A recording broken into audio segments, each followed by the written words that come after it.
Right now the home services industry is well, it's a multi-billion-dollar Oh, space. massive. Yeah, but it is almost entirely run by guys working out of dusty pickup trucks. Right, with the crumpled paper invoices on the dashboard. Yeah. Exactly.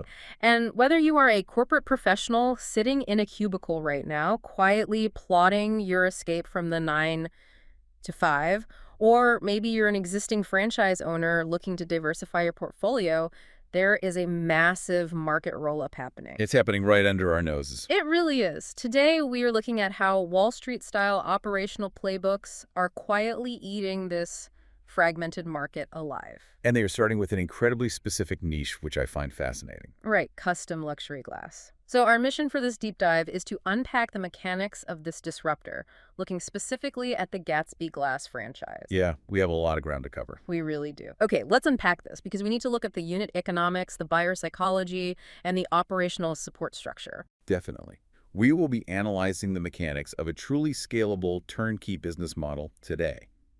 Because historically, home services had this incredibly low barrier to entry. Right, like if you had a truck and a toolbox, you were essentially in business. That was it. Yeah. And because of that, the market is completely dominated by independent, highly localized mom-and-pop shops. Which usually means a pretty wild experience for the consumer. Oh, absolutely. Yeah. The result is highly unpredictable communication, inconsistent material quality, and, service levels that just leave a lot to be desired.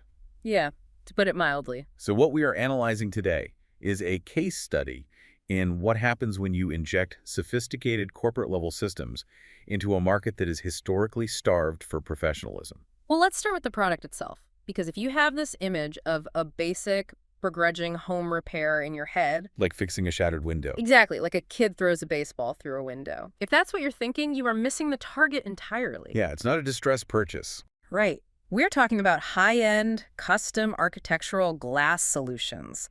Frameless showers that look like they belong in a 5-star luxury resort. Oh, and those custom glass wine rooms. Yes, the wine rooms, glass stair railings, floor-to-ceiling room partitions, it's totally different. It really is.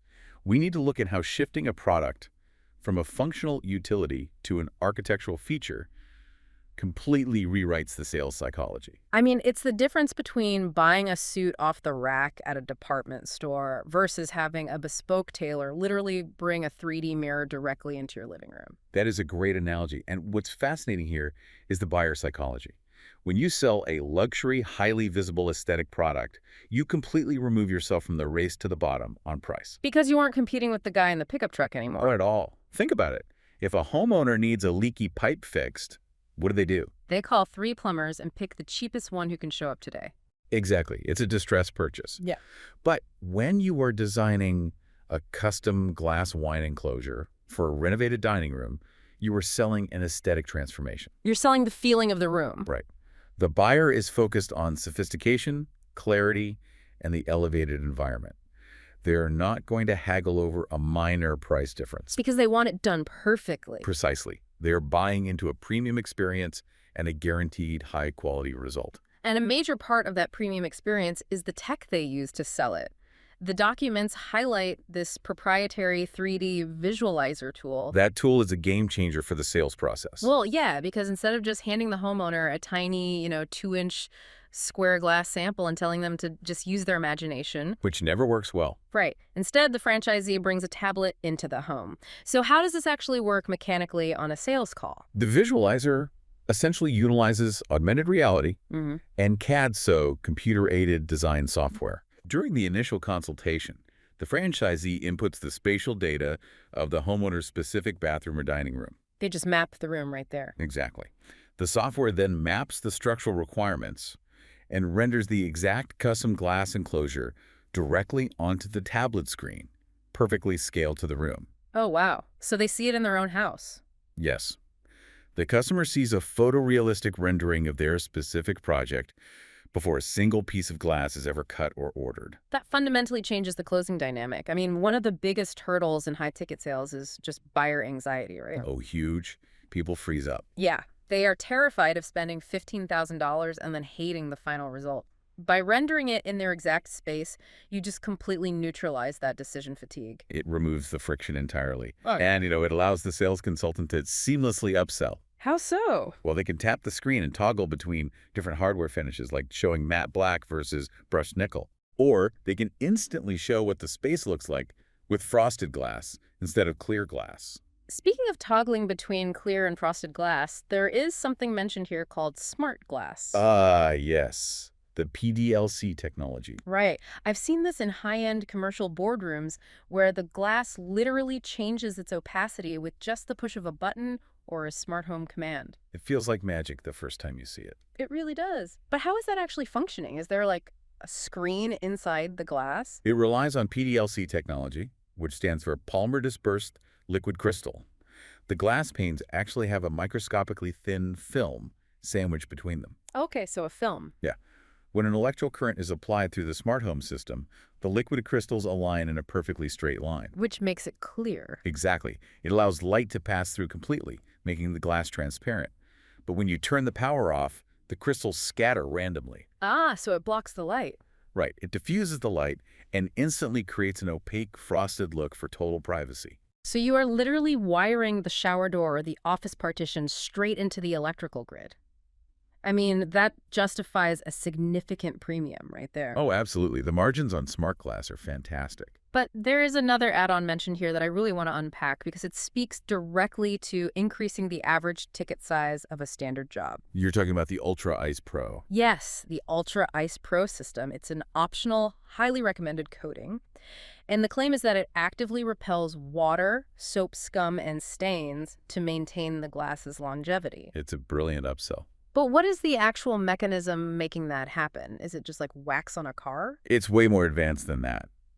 To understand it, you have to understand that glass at a microscopic level is not perfectly smooth. Wait, really? Yeah, it is actually porous. Over time, hard water minerals and soap literally seep into those microscopic pores. Oh, and that's what causes that cloudy, permanent etching you see on older shower doors. Exactly. You can't just wipe it off once it's etched. Mm. Ultra Ice Pro is a hydrophobic polymer. Hydrophobic, so it repels water. Right. When it is applied to the glass, it chemically bonds with those microscopic pores, filling them in and creating a genuinely frictionless surface. So water just can't stick to it? Water molecules cannot grip the surface, so they just beat up and roll off instantly. Which means you aren't just selling how stunning the glass looks on installation day. No, you're selling the future. Yeah. You are selling the fact that the homeowner won't have to spend the next decade scrubbing hard water stains with harsh chemicals. And from an investment standpoint, offering a proprietary hydrophobic add-on is just a brilliant way to bump up your margin on every single invoice. But, here is the inherent risk with selling a premium, high-ticket consumer product. The volume is relatively low, right? That's the challenge with purely residential models, yes. Because if your business relies entirely on homeowners randomly deciding to remodel their bathrooms this month, you are going to experience some pretty significant revenue gaps. Right, you get the feast or famine cycle. Exactly. A truly scalable business needs a consistent, predictable pipeline of cash flow to smooth out those B2C business-to-consumer fluctuations. Which is exactly why this model hinges on a massive B2B or business-to-business commercial pipeline. Yes, the commercial side. They are actively targeting architects, general contractors, interior designers, realtors, and commercial property developers. It's a completely different game. But wait, let me push back on this for a second. Go for it. Put yourself in the shoes of our listener. If you are a corporate professional, say you've spent the last 15 years in finance, software sales, or HR, and you are transitioning into this franchise, Okay. how do you suddenly start speaking the highly technical language of general contractors? I mean, if you aren't a master glazier, it sounds incredibly intimidating to walk onto a commercial construction site and try to pitch a seasoned developer. That intimidation factor definitely exists if you approach this with an employee mindset. An employee mindset. Yeah, where you think you have to be the one physically measuring and cutting the glass. Oh, I see. But you are entering this as an executive owner. You hire the master glaziers and the highly technical project managers. Right. Your role as the franchisee is business development, networking, and team management. So wait, if my primary job is just building relationships with architects and contractors, I am basically running a specialized staffing, sales, and logistics agency where my end product just happens to be glass. Is that the right way to look at it? That is exactly the right way to look at it. You are providing a highly reliable logistics and installation solution. Okay, that makes it way more approachable. If we connect this to the bigger picture, think about the daily life of a commercial general contractor. They are managing massive, multi-million-dollar projects with incredibly strict timelines. Oh yeah, their stress levels must be off the charts. Absolutely. Their biggest nightmare is a subcontractor who doesn't show up on time, delays the project, or delivers subpar work. Because time is literally money for them. In commercial construction, a delayed glass installation can literally hold up the certificate of occupancy for the entire building. Wow. And if they don't get that certificate, the property owner can't move tenants in. Exactly. Which means the developer is bleeding money every single day the project is delayed. So the contractor doesn't want the absolute cheapest glass guy in town. No, they want the most reliable vendor in town. Yeah. If you, as the Gatsby Glass owner, step in and prove that your corporate-backed team communicates flawlessly, utilizes modern tech for accurate quoting, and hits every single deadline. You solve the contractor's biggest structural headache. Precisely.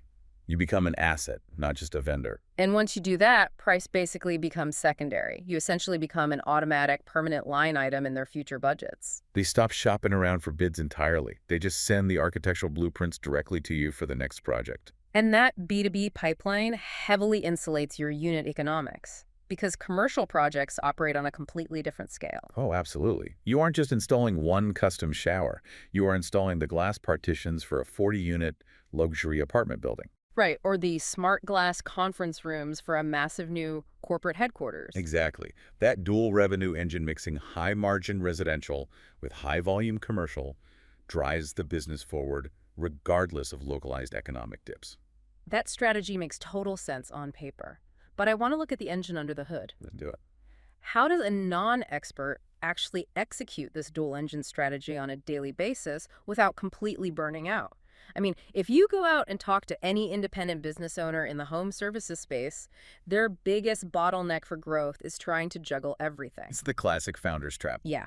They are trying to answer incoming calls, capture leads, and manage their local marketing, all while they are literally standing on a job site trying to manage a team of installers. And if a business relies entirely on the owner's personal time and physical presence to function, it's not a scalable business. No, it is just a very stressful, high-paying job. Exactly. To scale, you must have systems in place that outpace your own bandwidth. And this is where the corporate infrastructure comes into play. The franchise is backed by the network at horsepower brands. Which brings a lot of heavy machinery to the table. Well, here's where it gets really interesting. The brand has 250 employees at their corporate headquarters. That's a massive support team. Right. And right now, they are supporting a relatively exclusive, tight-knit network of just 11 open franchise units. Wait. As someone who looks at balance sheets, a 250 to 11 employee-to-franchise ratio sounds like a massive cash burn for the parent company. How does that math even work? That is the secret of the umbrella franchising model. Horsepower Brands operates multiple distinct franchise concepts under one massive corporate roof. Ah, okay, so they are sharing resources. Exactly. Those 250 employees are centralized infrastructure. We're talking call center agents, digital marketers, software developers, and vendor relations specialists. And they are shared across their entire portfolio of emerging brands. Right. The math works because the parent company is heavily leveraged. But for the Gatsby Glass franchisee, it is an incredible advantage. Because you get to tap into a mature, massive corporate ecosystem from day one without carrying the full overhead yourself. It's the difference between trying to hire a lone freelance graphic designer who might, ghost you for a week. Which happens all the time. Versus buying into an established ad agency that immediately assigns you an account manager, a creative director, and a media buyer. Let's look at the life cycle of a customer lead to see how this actually plays out. When a homeowner clicks on a digital ad for a custom wine room, that lead doesn't just get emailed to the franchisee, hoping they see it while they are driving between job sites. No, that would be incredibly inefficient. It routes directly to the centralized corporate call center. Okay, and then what happens? Within 60 seconds, a highly trained corporate employee is on the phone with that prospect. They are qualifying the lead, explaining the 3D visualizer process, and booking the initial consultation directly onto the local franchisee's digital calendar. Wow, that represents a massive operational load being completely lifted off the local owner's shoulders. It changes everything about your day-to-day. I mean, the absolute worst thing you can do is spend $10,000 a month on local marketing, only to miss the phone calls because you were busy talking to a contractor. You're just burning cash at that point. Huh. Centralized intake means a near 100% answer rate. You are capturing every single dollar of your marketing spend. Which really is the definition of a profitable turnkey model. It is designed intentionally to allow a multi-unit operator or a semi-absentee investor to focus strictly on their highest leverage activities. Managing their local team, monitoring the financials, and taking general contractors out to lunch to secure those massive B2B contracts. You are functioning as the CEO of your local market, not the secretary. Exactly. So we have the luxury product, the dual B2B and B2C pipeline, and this massive corporate backend. That's a robust system. But none of this matters if the capital requirements don't make sense for the investor. Let's break down the financial blueprint directly from the document. Let's get into the numbers. The total investment range to get one of these units fully operational is between $210,000 and $358,000. For a service-based brand with this level of luxury positioning, that is a highly competitive entry point. Right. And the financial requirements to qualify for ownership are a $500,000 total net worth and a $100,000 liquid cash requirement. Which is pretty standard for this tier. The ongoing royalty fee sits at 8.5%. It is a 10-year franchise agreement term, which is renewable. Good to note. But let's actually contextualize these numbers. What does that $100,000 liquid cash requirement actually mean for the day-to-day operation in those first few months? That liquid cash requirement is your operating runway. It is crucial to understand commercial cash flow here. Okay, break that down for us. When you land a major B2B contract with a general contractor to install all the glass in a new office building, they are not paying you up front. Right. It's not like a retail store. Exactly. You are operating on net 30 or net 60 payment terms. That means you finish the work, submit the invoice, and wait 30 to 60 days for the check to actually clear. So that $100,000 is what keeps the lights on while you wait. Yes.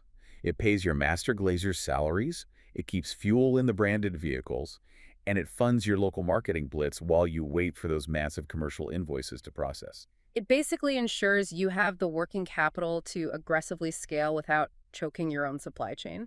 Exactly. Now, looking at the total $210,000 and $358,000 investment range, this raises an important question. What's that? You have to challenge yourself as an investor to understand what that capital is actually being deployed for. Well, you certainly aren't just buying a branded truck and a warehouse full of glass panes. Not at all. Yeah. You are paying the initial franchise fee, securing the specialized glass handling equipment like A-frames and suction lifters, wrapping your fleet of vehicles, and funding the initial commercial insurance and master glazier recruiting costs. Okay, so a lot of hard assets and setup. Yes, but more importantly, you are buying into a proven, optimized system. And that 8.5% ongoing royalty fee is what sustains that system. It isn't just a tax for using the logo. Oh, definitely not. That royalty is essentially a subscription fee to the tech stack. Right, it pays for the continuous software updates to the augmented reality visualizer. And it funds those 250 corporate headquarters employees who are operating your call center. Plus, it subsidizes the national vendor negotiations, which ensures your local branch gets volume discount pricing on premium glass that an independent guy could never secure on his own. You are buying speed to market and immense operational leverage. Because if you tried to build a luxury brand from absolute scratch, It would be a nightmare. designing the branding, developing proprietary hydrophobic coatings, building a custom AR software tool, and hiring a centralized intake team, you would burn through $1 million before you ever sold a single shower door. Easily. When you invest in a model like this, you are skipping the painful, highly expensive trial and error phase of independent small business ownership. You're paying to collapse time. Collapsing time. I think that is the perfect way to frame it. You are jumping straight over the messy startup phase and landing directly in the executive scaling phase. That's the real value proposition here for a corporate professional. Absolutely. If we step back and look at the whole picture of this specific case study, I want to leave you with a final thought to really mull over. Yeah, let's hear it. Think about the spaces you spend the most time in. Your home, your office, the restaurants you visit, the hotels you stay in. Okay. Modern architecture is moving away from drywall and dark enclosed spaces. The future of design relies heavily on natural light penetration, open concepts, and clean lines. Glass is everywhere now. It is. Now, imagine controlling a local market segment where your product literally elevates the architecture of those very spaces. Wow. You aren't just a contractor executing a basic home repair. You are fundamentally changing how people experience their daily environments. You are shaping light and space. That is a phenomenal perspective. You are transforming the built environment itself while leveraging an absolute powerhouse of corporate support to insulate your revenue. It's a very compelling model. It really is. Getting objective, expert guidance is crucial when evaluating your options and analyzing unit economics. Thanks for joining the conversation with us today, and we'll catch you on the next deep dive.